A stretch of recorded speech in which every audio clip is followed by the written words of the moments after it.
სასწრაფო დახმარების გამართული მუშაობისთვის ჯანდაცვის სამინისტრო ახალ რეგულაციებს ამზადებს. პირველადი ინფორმაციით სამედიცინო მომსახურება ზოგ შემთხვევაში შესაძლოა ფასიანი და ლიმიტირებული გახდეს, რაც ასახელებენ უწყებაში მოსალოდნელი ცვლილებების მიზეზად და როგორია მოსახლეობის რეაქცია სავარაუდო შეზღუდვებზე. ნონა დიასამიძე გიამბობთ. ბათუმის ტერიტორიაზე სეზონურად 16 სასწრაფო სამედიცინო ბრიგადა მუშაობს. მათ დღის განმავლობაში 300-მდე გამოძახებაზე უწევთ გასვლა.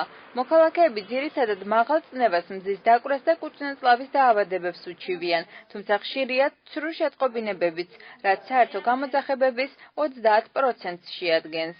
მოსახლეობა იძახებს ფილტვის მოსასმენად, წნევის გასასინჯად, ტემპერატურის გასასინჯად, ან არ მეძინება და რაღაცა. ამ დროს შეიძლება სერიოზულად უჭირდეს ვინმე სხვა მოქალაქეს ან სერიოზული სხვა დაავადებით იყოს ცუდად. აპირებენ ასეთ გადაწყვეტილებას მიღებას, რომ ჯერ ფილტრაცია მოხდეს ფილტრი ანუ გამოძახების და შემდეგ რაღაც გადასახადი შეიძლება დაუწესდეს მოსახლეობას ამასთან მიმართებაში. თუ იძახებს არამიზნობრივად. საქართველოს ჯანდაცვის სამინისტროში მიაჩნიათ, რომ თუ კი მოქალაქეებს ეცოდინებათ, რომ არამიზნობრივი გამოძახების შემთხვევაში მათ გარკვეული თანხის გადახდა მოუწევთ, მეტ პასუხისმგებლობას გამოიჩენენ.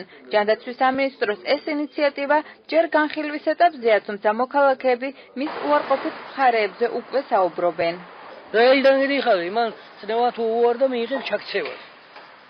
Всё, არ წამს გულზე და მოკდება. მაგის მიგვუჭირდა ჩვენ თავრობას, რომ უფასოდ წამოუდეს და იგი და თავრობა სასწრაფო დახმარება მაინც. გააჩნია ახლა ავანტყოფს წნევა აქვს თუ იგი აქვს, იმისთვის არ აქვს მნიშვნელობა, იმან შეიძლება არც კი იცის რომ წნევა აქვს და ამის გამო იძახეს. ის რაღაც შეუძლოთ არის, ამიტომ იძახებს იმ სასწრაფო გამოძახებას. მე მაინც ვფიქრობ, რომ ყველა შემთხვევაში უნდა გამოცხადდეს სასწრაფო. ესე ხო ვერ მიხვდები ახლა ის ტყივილი.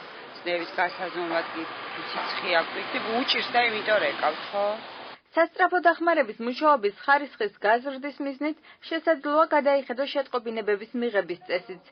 ბათუმის სასწრაფო სამედიცინო დახმარების ცენტრში აცხადებენ, რომ მოქალაქეების პროტესტს ხშირად გამოძახებებზე რამდენიმე წუთიანი დაგვიანება იწვევს, რაც უმეტესად ეგრეთ წოდებული გაფუჭებული ტელეფონის პრინციპის მოქმედებითაა გამოწვეული.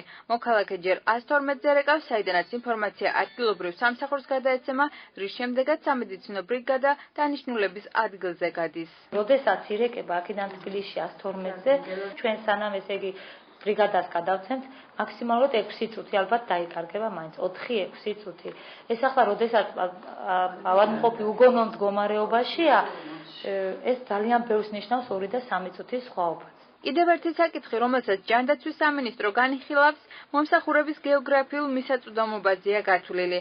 მომავალში შესაძლოა ბრიგადების გადაადგილება ადმინისტრაციული ერთეულების მიხედვით აღარ შეიზღუდოს. აღარ იქნება ტერიტორიული პრინციპი, იქნება უახლოესი მანქანა გამოძახებული პაციენტთან, რაც უფრო გააუმჯობესებს კომუნიკაციის უფრო ჩქარა მივაყო მანქანა და უფრო მალე შეძლებს ექიმი დაიწყოს სამედიცინო დახმარების აღმოჩენა.